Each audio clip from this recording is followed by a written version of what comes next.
Guys, ഞാൻ ഈ video ഇന്ന് ചെയ്യുന്നത് എന്താണെന്ന് വെച്ചാൽ എനിക്ക് യൂട്യൂബിൽ ഒരു സജഷൻ റിക്വസ്റ്റ് വന്നിട്ടുണ്ടായിരുന്നു. ഫോണിൻ്റെ ഇഷ്യൂസിൻ്റെ ഫർദർ അപ്ഡേറ്റ്സ് ആയിട്ടുണ്ടോ എന്ന് ചോദിച്ചിട്ട്. സോ അതിൻ്റെ ഒരു ഫർദർ അപ്ഡേറ്റ്സിൻ്റെ ഡീറ്റെയിൽസ് പറയാൻ വേണ്ടിയിട്ടാണ് ഞാൻ ഈ വീഡിയോ ചെയ്യുന്നത്. ഫസ്റ്റ് ഓഫ് ഓൾ ഇത് പുതിയ വ്യൂവേഴ്സ് ആണെന്നുണ്ടെങ്കിൽ ഇതൊരു വീഡിയോയുടെ കണ്ടിന്യൂഷൻ വീഡിയോ ആണ്. സോ ആ പർട്ടിക്കുലർ വീഡിയോ ഞാൻ എൻ്റെ ചാനലിൽ തന്നെ അപ്ലോഡ് ചെയ്തിട്ടുണ്ട്. നിങ്ങൾക്കത് വാച്ച് ചെയ്യാനാണ്. അപ്പം നിങ്ങൾക്കൊരു ഐഡിയ കിട്ടും. വളരെ അക്ഷമരായിട്ടുള്ള വ്യൂവേഴ്സ് ആണെന്നുണ്ടെങ്കിൽ ഞാൻ ബ്രീഫായിട്ട് പറയാം. അതായത് എനിക്ക് ഫോണിനൊരു ഞാൻ പേഴ്സണലി ബൈ ചെയ്തൊരു ഫോണിന് ഇങ്ങനത്തെ ഒരു ലൈൻ ഇഷ്യൂസ് വന്നിട്ടുണ്ടായിരുന്നു. നിങ്ങൾ പലരും ഇത് ഫേസ് ചെയ്യുന്നതായിരിക്കാം. അപ്പം അതിൻ്റെ ഭാഗമായിട്ട് ഞാൻ കൺസ്യൂമർ കോർട്ടിൽ കൊണ്ടിട്ട് ഒരു കംപ്ലൈൻറ്റ് ഫയൽ ചെയ്തിട്ടുണ്ടായിരുന്നു.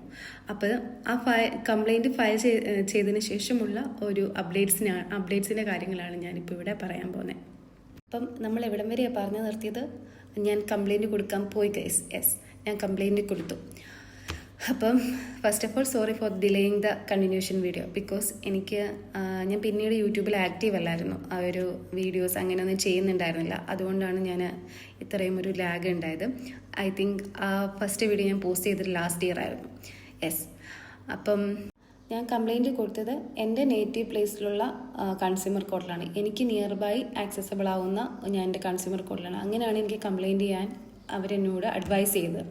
അതിന് പ്രകാരം എനിക്ക് നിയറബിളായിട്ടുള്ള എൻ്റെ ഹോം ടൗണിലുള്ള കൺസ്യൂമർ കോർട്ടിലാണ് ഞാൻ കംപ്ലൈൻറ്റ് ചെയ്തിട്ടുണ്ടായിരുന്നത്. പക്ഷേ ഞാൻ വർക്ക് ചെയ്തിട്ടുണ്ടായിരുന്നത് എറണാകുളത്തു നിന്നാണ്. ഞാൻ എറണാകുളം ബേസ്ഡ് ആയിട്ടാണ് ഫോൺ പർച്ചേസ് ചെയ്തതും അവിടെ നിന്നൊരു ഷോപ്പിൽ നിന്നാണ് പർച്ചേസ് ചെയ്തത്. എൻ്റെ കംപ്ലൈൻറ്റിൻ്റെ പ്രത്യേകത എന്താണെന്ന് വെച്ചാൽ, ഞാൻ കൊടുത്ത ഫോണിന് അഡീഷണൽ പ്രൊട്ടക്ഷൻ വാറണ്ടി ഉണ്ടായിരുന്നു. പക്ഷേ ഞാൻ അതായത് കൺസ്യൂമർ കോർട്ടിൽ ഇങ്ങനെ ഒരു കംപ്ലൈൻറ്റ് ഫയൽ ചെയ്യുന്ന സമയത്ത് എനിക്ക് ഫോണിൻ്റെ വാറണ്ടി കഴിഞ്ഞിട്ടുണ്ടായിരുന്നു. പക്ഷേ അഡീഷണൽ പ്രൊട്ടക്ഷൻ വാറണ്ടി ഞാൻ എടുത്തിട്ടുണ്ടായിരുന്നു. അങ്ങനെ ഞാൻ കംപ്ലൈൻറ്റ് കൊടുത്തിട്ടുണ്ടായിരുന്നത്. ഞാൻ കംപ്ലൈൻറ്റ് കൊടുത്തതിന് ശേഷം ഒരുപാട് പേര് ചോദിച്ച ഒരു ക്വസ്റ്റ്യനാണ്, നമ്മൾ ഈ കംപ്ലൈൻറ്റ് കൊടുക്കുന്ന സമയത്ത് വക്കീലിന് ഒരുപാട് കാശ് കൊടുക്കേണ്ടി വന്നില്ലേ, അങ്ങനെയുള്ളൊരു ക്വസ്റ്റ്യൻസ്. നമുക്ക് കൺസ്യൂമർ കോർട്ടിൽ നമുക്ക് സെൽഫായിട്ട് കംപ്ലൈൻറ്റ് കൊടുക്കാം. ഒരു വക്കീലിനെ ഇൻ്റർമീഡിയേറ്റർ ആക്കി നിർത്തിക്കൊണ്ടും വേണമെങ്കിൽ നമുക്ക് കംപ്ലൈൻറ്റ് ഫയൽ ചെയ്യാം. അപ്പം അങ്ങനെ കൊടുക്കുന്നുണ്ടെങ്കിൽ നമുക്ക് അവർക്ക് അഡീഷണൽ, അതായത് ലോയറിന് വേണ്ടിയിട്ടുള്ള അഡീഷണൽ ചാർജും കാര്യങ്ങളൊക്കെ കൊടുക്കണം. അല്ലെങ്കിൽ ഐ തിങ്ക് കേസ് ജയിച്ചു കഴിഞ്ഞാൽ അവർക്കൊരു പെർസെൻറ്റേജ് ഓഫ് മണി അവർക്കും പേ ചെയ്യേണ്ടി വരും. പക്ഷേ ഞാൻ ആദ്യം തന്നെ തീരുമാനിച്ചതായിരുന്നു ഞാൻ തന്നെയാണ് കൊടുക്കുന്നത്. കാരണം എനിക്കൊരു ലോയറിനെ വെച്ചിട്ട് ഈ കേസ് മുമ്പോട്ട് പോകാനുള്ള ഒരു സാമ്പത്തിക ശേഷിയില്ലായിരുന്നു. സോ ഞാൻ തന്നെയാണ് കംപ്ലൈൻറ്റ് കൊടുത്തതും എനിക്ക് വേണ്ടി വാദിച്ചത്. എന്നോട് ഒരുപാട് പേര് ചോദിച്ചൊരു കാര്യം എന്താണെന്ന് വെച്ചാൽ, ഈ ഫോണിൻ്റെ അഡീഷണൽ പ്രൊട്ടക്ഷൻ വാറണ്ടിയുടെ ഡൗട്ട്സ്. അതായത് ഞാൻ ബൈ ചെയ്യുന്ന സമയത്ത് നമുക്ക് ഓൾറെഡി ഒരു ഫോണിന് 1 ഇയർ പീരീഡ് ഓഫ് വാറണ്ടി കിട്ടുന്നുണ്ട്. അഡീഷണലായിട്ട് ഫോണിന് പ്രൊട്ടക്ഷൻ വാറണ്ടി കിട്ടും. അതായത് എക്സ്ട്രാ 1 ഇയറും കൂടെ കിട്ടും എന്നാണ്. ഇനിഷ്യലി കിട്ടുന്ന 1 ഇയർ കൂടാതെ അഡീഷണൽ 1 ഇയറും കൂടി ഉദ്ദേശിച്ചാണ് ഞാൻ പ്രൊട്ടക്ഷൻ വാറണ്ടി ഉദ്ദേശിച്ചാണ് ഫോൺ വാങ്ങിയത്. ആ വാറണ്ടി എടുത്തതും അങ്ങനെയാണ്. എൻ്റെ ഒരു പോയിന്റ് എന്ന് പറയുന്നത്, ഫോണ് സോഫ്റ്റ്വെയർ അപ്ഡേറ്റ് മൂലമുണ്ടായ ഇഷ്യൂ കാരണമാണ് ലൈൻ ഇഷ്യൂസ് വന്നത്. പിന്നെ അതുകൂടാതെ ഞാൻ രണ്ടാമത് വെച്ചിരിക്കുന്ന ഒരു പോയിന്റ്, ഞാൻ അഡീഷണൽ പ്രൊട്ടക്ഷൻ വാറണ്ടി കൊടുത്തു. കാരണം എൻ്റെ ഫോണിൻ്റെ വാറണ്ടി അവസാനിച്ചു. ഈ അഡീഷണൽ പ്രൊട്ടക്ഷൻ വാറണ്ടി ഉണ്ട് എന്നുള്ള രീതിക്കാണ് ഞാൻ കംപ്ലൈൻറ്റ് ഫയൽ ചെയ്തത്. അതുകൊണ്ട് തന്നെ എനിക്ക് 2 ഒപ്പണൻസ് ഉണ്ടായിരുന്നു. അതായത് 2 ഓപ്പോസിറ്റ് പാർട്ടീസ് ഉണ്ടായിരുന്നു. ഷോപ്പുകാരും ഉണ്ടായിരുന്നു, പർട്ടിക്കുലർ ഫോണിൻ്റെ കമ്പനിയും ഉണ്ടായിരുന്നു. പേഴ്സണലി എനിക്ക് അവരുടെ പേര് ഡിസ്ക്ലോസ് ചെയ്യാൻ സാധിക്കില്ല. കാരണം അവരെ എഫക്റ്റ് ചെയ്യുന്നൊരു കാര്യമാണ്. അത് ഫർദർ മാർക്കറ്റിംഗിൽ എഫക്റ്റ് ചെയ്യുന്നതുകൊണ്ട് എനിക്കത് ഡിസ്ക്ലോസ് ചെയ്യാൻ പറ്റില്ല. സോ അങ്ങനെയാണ് ഞാൻ കംപ്ലൈൻറ്റ് ഫയൽ ചെയ്തത്. ഫയൽ ചെയ്തു. നോർമലി ഒരു റിട്ടേൺ കംപ്ലൈൻറ്റ് കൊടുക്കുന്ന രീതിയിൽ നമ്മൾ കംപ്ലൈൻറ്റ് ഫയൽ ചെയ്യാം. ഫർദറായിട്ട് നമ്മളെ ഹിയറിങ്ങിന് വിളിപ്പിക്കും. അതായത് 1, 2, 3 ഹിയറിംഗ് ഒക്കെ വരെ നമ്മളുടെ കാര്യങ്ങൾ അന്വേഷിക്കുക, അങ്ങനെയൊക്കെയുള്ള ഒരു രീതിയിലാണ്. അതായത് നമ്മളുടെ കാര്യങ്ങൾ എവിടെ നിന്ന് വാങ്ങിച്ചു, ആ ഒരു രീതിയിലാണ് എൻ്റെ ഹിയറിംഗ് കാര്യങ്ങളും പാറ്റേണൊക്കെ പോയിക്കൊണ്ടിരുന്നത്. പിന്നെ ഒരു 4ാമത്തെ ഹിയറിംഗ് മുതൽ നമ്മൾ കൊടുത്തിരിക്കുന്ന അവർക്ക് ഇവർ പേഴ്സണലി ലെറ്റർ അയക്കും കോടതിയിൽ നിന്ന്. അപ്പോൾ അവർ കോർട്ടിൽ പറഞ്ഞ തീയതികളിൽ പ്രസൻ്റ് ആവണം എന്നുള്ളതാണ്. സപ്പോസ് അവർ വന്നില്ലെങ്കിൽ ആ ഡേറ്റ് പോസ്റ്റ്പോൺ ചെയ്ത് വേറൊരു തീയതികളിലോട്ട് വെക്കും. അടുത്ത ഹിയറിങ്ങിന് മുതൽ ഓപ്പോസിറ്റ് പാർട്ടികളുടെ റെപ്രസെൻറ്റേറ്റീവ്സ് വന്നായിരുന്നു. അപ്പോൾ അവരെൻ്റെ കാര്യങ്ങളൊക്കെ അന്വേഷിച്ചു. എനിക്കിപ്പോൾ ഫിസിക്കൽ പ്രൂഫായിട്ട് എനിക്ക് ഇഷ്യൂ വന്ന ഫോണും പിന്നെ ആ ഒരു ബില്ല് മാത്രമാണ് ഉണ്ടായിരുന്നത്. അപ്പോൾ ആ ബില്ലിനകത്ത് മെൻഷൻ ചെയ്തിട്ടുണ്ടായിരുന്നു അഡീഷണൽ പ്രൊട്ടക്ഷൻ വാറണ്ടിയുടെ കാര്യങ്ങളും ഞാൻ പേ ചെയ്തിട്ടുള്ള എമൗണ്ടും കാര്യങ്ങളൊക്കെ. അപ്പോൾ അതൊക്കെ അവർ വെരിഫൈ ചെയ്യും. അങ്ങനെയാണ് ഫസ്റ്റ് അവർ വന്നതിന് ശേഷമുള്ള ഒരു അപ്ഡേറ്റ്സ്. ഇങ്ങനത്തെ ഡേറ്റ് അവർ നേരത്തെ മുൻകൂട്ടി പറയും. സോ അതുകൊണ്ട് എന്താണെന്ന് വെച്ചാൽ എനിക്ക് വർക്ക് ചെയ്യുന്ന സ്ഥലത്ത് നേരത്തെ പ്രീ പ്ലാൻഡ് ആയിട്ടുള്ള ലീവ് എടുക്കാൻ സാധിച്ചു.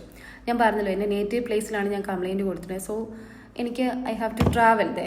അപ്പോൾ അതെന്താണെന്ന് വെച്ചാൽ ഡെയിലി ബേസിസിൽ എനിക്ക് പോകേണ്ടത് കാരണം എനിക്കതൊരു ഭയങ്കര ബുദ്ധിമുട്ടായിരുന്നു, ഈവൻ ദോ ഞാൻ ഫോളോ അപ്പ് ചെയ്ത് കറക്റ്റായിട്ട്. അഞ്ചാമത്തെ ഹിയറിങ്ങിൽ നമുക്ക് പറയാം നമ്മുടെ കാര്യങ്ങൾ, നമ്മുടെ ഓപ്പോസിറ്റ് വന്നിരിക്കുന്നവരോട് നമുക്ക് പറയാം.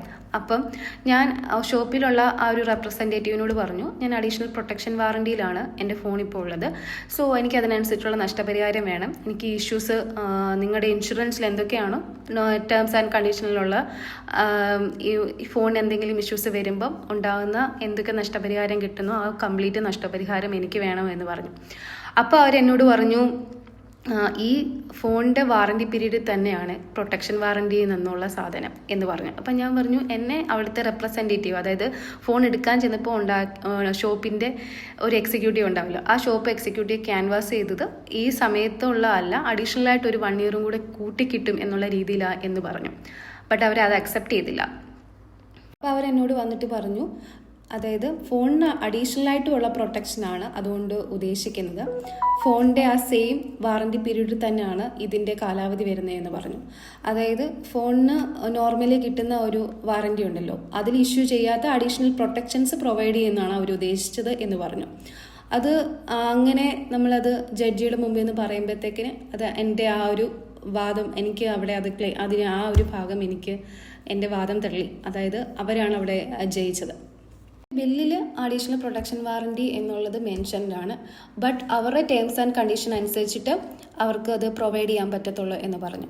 അപ്പം ഞാൻ വെർബലി പറയുന്ന കാര്യമാണല്ലോ, മാർക്കറ്റിംഗ് എക്സിക്യൂട്ടീവ് എന്നെ ക്യാൻവാസ് ചെയ്തത്, അത് നമുക്കതൊരു പ്രൂഫായിട്ട് കോടതിയിൽ പ്രസക്തിയില്ല. എന്താണെന്ന് വെച്ചാൽ അവിടെ എവിഡൻസിനാണ് പ്രാധാന്യം. സോ അവരുടെ ഭാഗത്തെ കോടതിക്ക് നിൽക്കാൻ പറ്റത്തുള്ളൂ. സോ അതുകൊണ്ട് ആ ഒരു വാദം എൻ്റെ തള്ളി അവിടെ.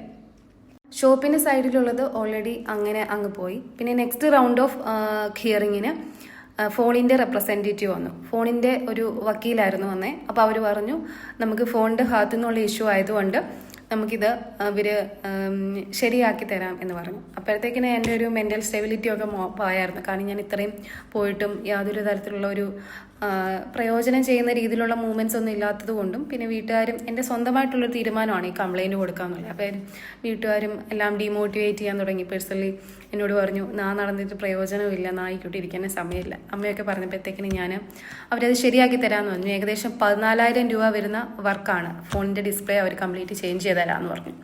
ഞാൻ അതിൽ അവരെന്നെ ക്യാൻവാസ് ചെയ്തു. ഞാൻ കൺവിൻസ്ഡായി. ഞാനത് അക്സെപ്റ്റ് ചെയ്തിട്ട് ബട്ട് അവരെനിക്കൊരു ഫേവർ ചെയ്തു തന്നു.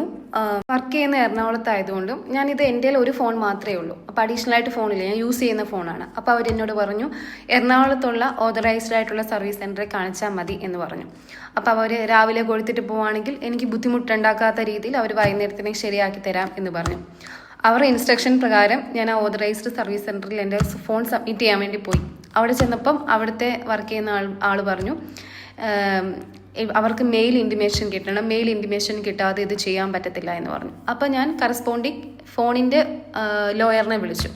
അപ്പോൾ അവർ പറഞ്ഞു, ഞാൻ ഒന്ന് ഡിസ്കസ് ചെയ്യട്ടെ, ഞാൻ മെയിലിൻ്റെ കാര്യങ്ങളൊക്കെ ഡിസ്കസ് ചെയ്തിട്ട് പറയാമെന്ന് പറഞ്ഞു. അപ്പോഴത്തേക്കിന് എനിക്ക് നെക്സ്റ്റ് ഹിയറിങ്ങിനുള്ള ഡേറ്റ് ആയിട്ടുണ്ടായിരുന്നു. അത് ലാഗ് ആയത് ഒരു കണക്കിന് നന്നായി, കാരണം എനിക്കത് ഫർദറായിട്ട് പ്രയോജനം ചെയ്തു. നെക്സ്റ്റ് റൗണ്ടായി എന്നെ കേസിന് വിളിച്ചു. അപ്പം വാദിക്കുന്ന വെച്ചാൽ നമ്മളെ ആ ഒരു കോടതിയുടെ ഒരു കൂട് പോലൊരു സ്ഥലമാണ്. ഞാൻ കൂടെന്നാ പറയാം, എനിക്ക് അതിൻ്റെ പേര് പേഴ്സണലി അറിയില്ല, ഞാൻ സിനിമയ്ക്കകത്ത് കാണിക്കത്തില്ലേ.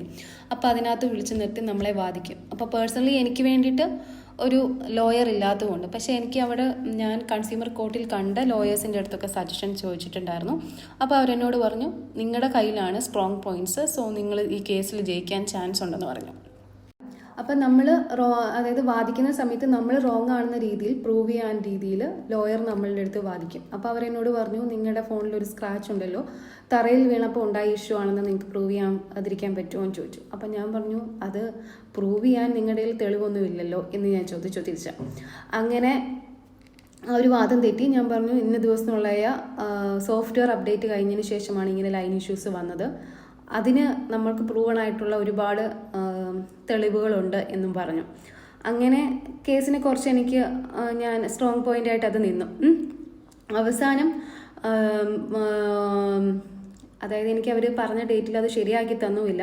അപ്പോൾ കോടതി പറഞ്ഞു ഞങ്ങൾ ഇനി ഓർഡർ ഇട്ടോളാം എന്ന് പറഞ്ഞു, പൊക്കോളാൻ പറഞ്ഞു. ഓർഡർ പോസ്റ്റൽ വഴി വരുമെന്നും പറഞ്ഞു. അങ്ങനെ അവിടെ ആ വാദം കഴിഞ്ഞു. വാദിക്കുന്ന ആ ദിവസം തന്നെ ടെക്നിക്കൽ ടീമിൻ്റെ സൈഡിൽ നിന്ന്, ഇതൊരു സോഫ്റ്റ്വെയർ ഇഷ്യൂ ആയതുകൊണ്ട് ടെക്നിക്കൽ ടീമിൻ്റെ സൈഡിൽ നിന്ന് ഒരു ആളും വന്നു, ഒരു റെപ്രസെൻറ്റേറ്റീവ് വന്നു. അപ്പോൾ അവർക്കത് പ്രൂവ് ചെയ്യാമെന്ന് വെച്ചാൽ അവർക്ക് നോക്കാൻ മാത്രമേ പറ്റത്തുള്ളൂ. സോഫ്റ്റ്വെയറിൻ്റെ സൈഡിൽ നിന്നുണ്ടായ ഇഷ്യൂ ആണ്, കാരണം ഇത് ഓൺ ഡെയിലി ബേസിസിൽ റിപ്പോർട്ട് ചെയ്യുന്ന ഇഷ്യൂസാണ്. അപ്പം അവരത് കണ്ട് പോയി.